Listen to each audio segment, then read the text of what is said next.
Hello, this is the Bible in Fewer Words. We are Carol and Steve Wells. This is episode 72, Deuteronomy chapters 13 through 19. Hi, Steve. Hi, Carol. Another 7 chapters in this one. Yes, that usually means boring. Not this time. Nope, I know. I've been thinking about something we should tell our listeners. Okay. Deuteronomy is a book that has a lot of repeated stuff. And so we are not repeating them because that's how we're getting through the Bible in fewer words. So I just want to remind you that sometimes there's big gaps. Well, that's because it's something that's being repeated and we've promised not to repeat. Yeah, and I have it on the website, on the notes.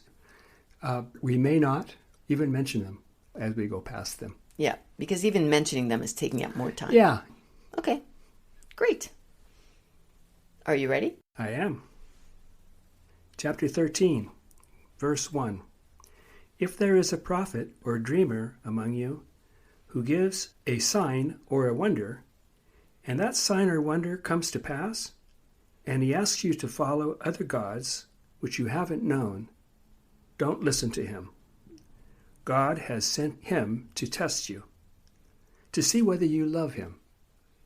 Isn't that nice of God? Just said little tests like that. Yeah, sending somebody that looks like a prophet and says things that actually come true, like making predictions that come to pass. Yeah. Then if that happens, then you know that it's a false prophet that God is sending to try to trick you. Yes. And then in verse 5, though, we find out what happens to that prophet. All right. So after he's come to your door and shown you this trick, and it works, and he tries to convince you to follow other gods, you must kill that prophet or dreamer. That's right. So not only just, close your door and say, no thanks, I have my own God. You have to chase him down the street and kill him. Yeah. So verse 8, if your brother, son, daughter, wife... I'm going to interrupt you here. Yes? The only reason I want to interrupt you is that that's verse 6, not verse 8.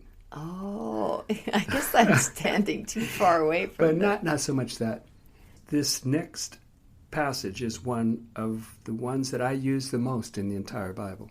Oh. If I have a Jehovah's Witness come to the door, Yes. or a Mormon missionary, or if I'm talking to an evangelical who's trying to convert me, Yep. I will listen to the Bible verses that they ask me to listen to on the condition that they will read this passage to me. The one that we're reading right now. The one that we're reading now. Deuteronomy chapter 13, verses 6 through 10. And so should we just read it and let our listeners think about why you might show this to them? Yes, I think so. Okay.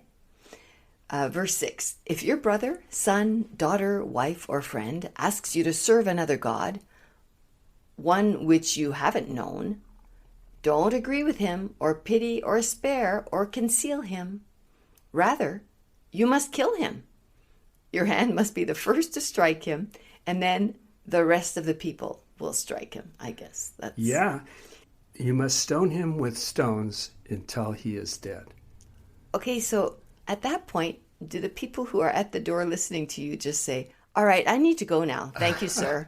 Pretty much, yeah. I'm going to go convert your neighbor. Yeah, most of them are not really familiar with it. Okay. They may have come across it in the past, but they skipped over it real quick. And no one talks about it in any of those congregations. No one talks about this among believers anywhere because it's so horrendous, right? It's saying that if you have a son or a daughter or wife, friend, who believes differently than you on religious matters, you're to stone them to death, and you're to throw the first stone. So I guess nobody's going to answer the door or talk to anybody because if you know that that's in store for you. Well, what we should be doing when that happens is we should both be stoning each other to death. Right? Yes, the guy who comes to the door. I would like to talk them out of believing in the God that they believe in. They would like to talk me into believing in their God. Yes. Both of them are messing with other people's beliefs. Yeah. What should happen is they should be stoned to death. We should both be stoned to death. So it's, of course, what Ridiculous. it is. And what people say is that, well, that's the Old Testament. Uh-huh. But yeah, it's the Old Testament, but this is God speaking through Moses. Something that God really apparently feels quite strongly about. And I don't see why you'd think he's changed his mind. And I'm sure that God said something like, this is to last forever, or what is the word he uses? Yeah, he says it all the time. For 1,000 generations, this is a statute forever. A statute forever. Yeah, right. And this certainly would be in God's mind. Mm-hmm. So, but if it is the Old Testament, wouldn't it be a good idea to do God a favor and remove it from the Old Testament? Yes. If it's so offensive, nobody's willing to follow it, they're all embarrassed by it, why not just remove it from the Bible? Of course, if you did that, you'd have to, as our listeners probably know from listening so far, you'd have a lot of removing to do. Yeah. And what would be left? Maybe a pamphlet that was good? Maybe. Okay. So we didn't do verse 11. Oh, yeah. Mm-hmm. So you must stone him to death until he's dead, this person who's trying to convert you, so that everyone will hear and fear, and there will be no more wickedness among you. Yeah, there won't be, because everyone will be dead.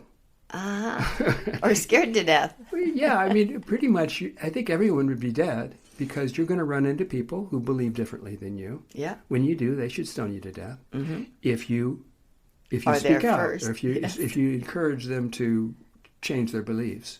And most of us have done that. We've got into religious discussions when we're trying to change people's beliefs. Mm-hmm. That's a stonable offense. So we'd all be stoned to death if we followed this.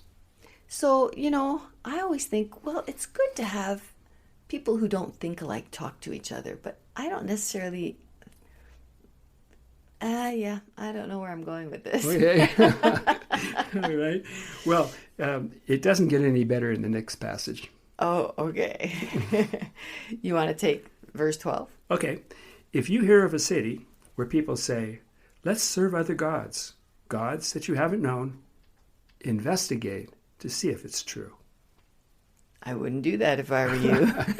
What's interesting about that is investigate. That's nice. You can investigate. You don't see if it's true. Let's go see if... do a little investigation. If they serve other gods. Yeah. And you see a little statue that you don't recognize, that's it. That's the sign. I think so.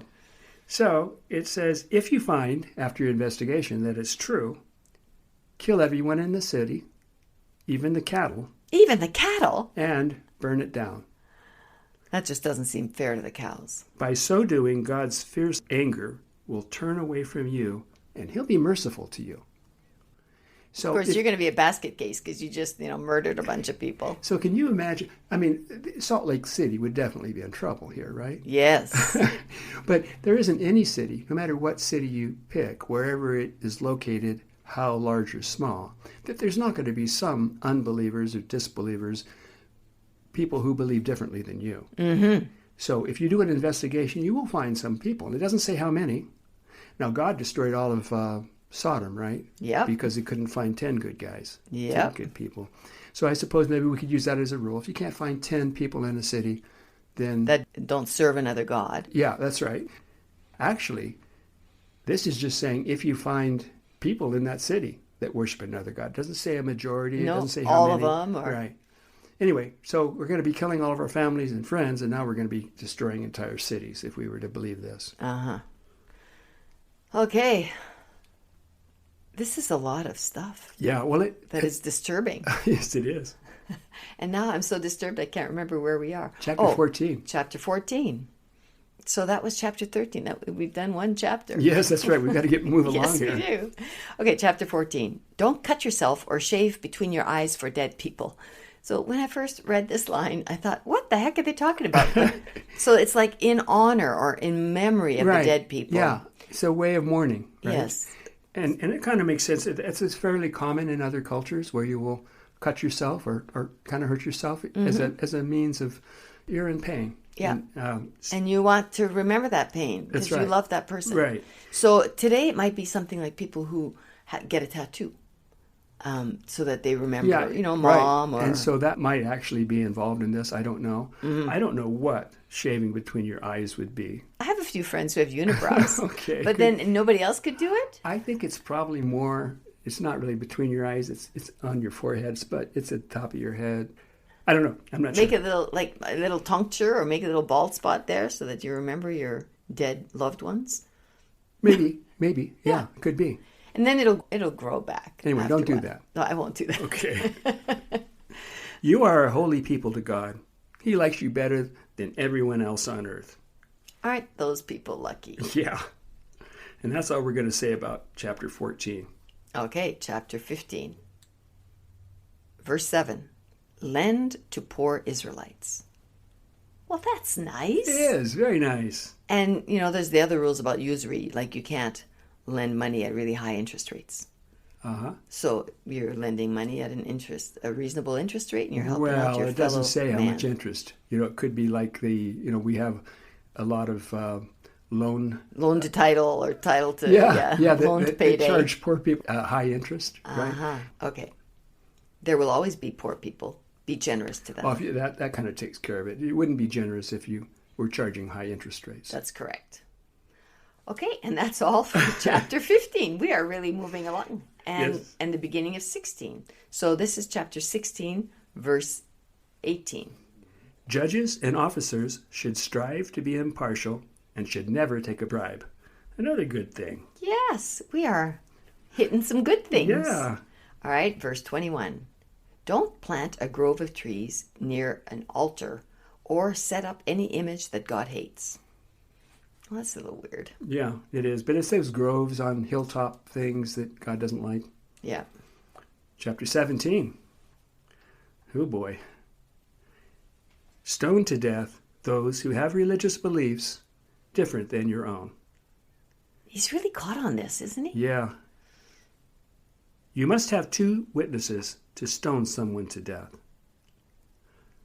When someone is stoned to death, the witnesses must throw the first stone. Then everyone else joins in. And that's for saying, hey, I know you believe in Yahweh, but I believe in Baal. It's for heresy. Peor. It's for heresy, right? Uh-huh. For expressing a belief that is not approved, that's different than your own. Mm-hmm. I guess they didn't have freedom of speech back then. And the idea that you have to have two witnesses, well, that would be pretty easy. 2 people that heard him say something heretical. Mm-hmm. Those witnesses have to throw the first stones. Yes. Weird, huh? Well, I wouldn't want to be on that jury. No. And, every time I hear throw a stone, I visualize Monty Python, where everybody has like a little rock in their hand or something, and they have to throw like hundreds of them to get the until person they have to that die. one guy that has that huge rock that Boulder. smashes on a big boulder. Okay, but no, I see that it could be, like a basketball stone. That may not take too many basketball stones to kill someone. In that Monty Python skit, which everyone should see, they're selling stones, and they're just the right size for throwing. Oh. Okay, so my question is, so everybody else has to join in. Does that mean that, what if the person dies in the first stone? Oh, I don't think anybody's concerned about that. You need to throw stones. Your stone, no matter Everybody what. has to join in. Yeah. Okay, so verse 8. When you can't figure out what to do, ask a priest or a judge. Do whatever they tell you to do. Whoever refuses to do what a priest or a judge tells them to do must be killed. Yeah. You need to do what the priest and the judge tell you to do. Because people can't make decisions on their own? That's right. Okay. They can't be trusted with making their own decisions. Okay, verse 14. God will choose the king to rule over you. Don't allow a foreigner to be king. The king must not have too many horses, wives, or silver and gold. Why do you think that is? Well, it's strange, isn't it? Because kings always have too much of that stuff. Yeah. They're always wealthy. But it's saying they shouldn't be. But of course, one of the most celebrated kings, 2 of the most celebrated kings were David and Solomon, that we'll see later. Mm-hmm. Both super very wealthy, especially Solomon, with 700 wives. That might be too many wives. I don't know. Okay, chapter 18.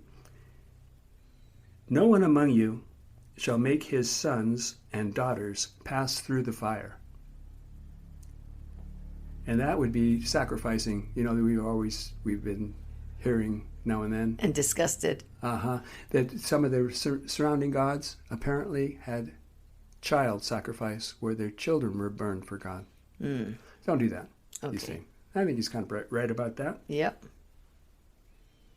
Wizards, witches, astrologers, and necromancers shall not be tolerated among you, because they are abominations to God. Okay, what is a necromancer? Oh, I think it's somebody that has contact with the dead.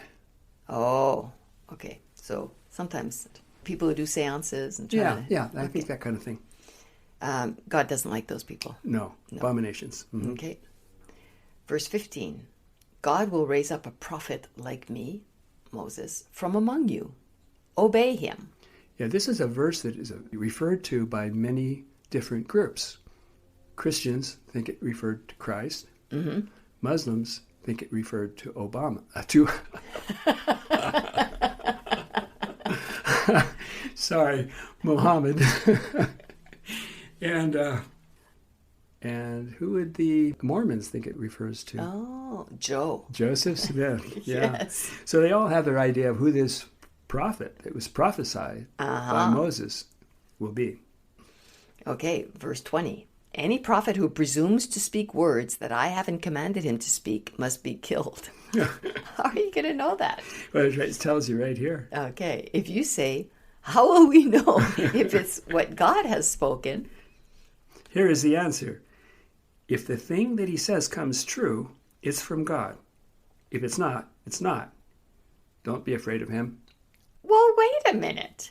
Didn't we see that when we started this episode? Yeah, we did. So if he says something, prophecy, and it comes true, then you know it's a false prophet that God sent to trick you. Oh, right? my gosh. But here it says, if it's a true prophet, then they'll predict Correctly. Correctly. So, and it's from God. That's how it's you know from it's from God. God.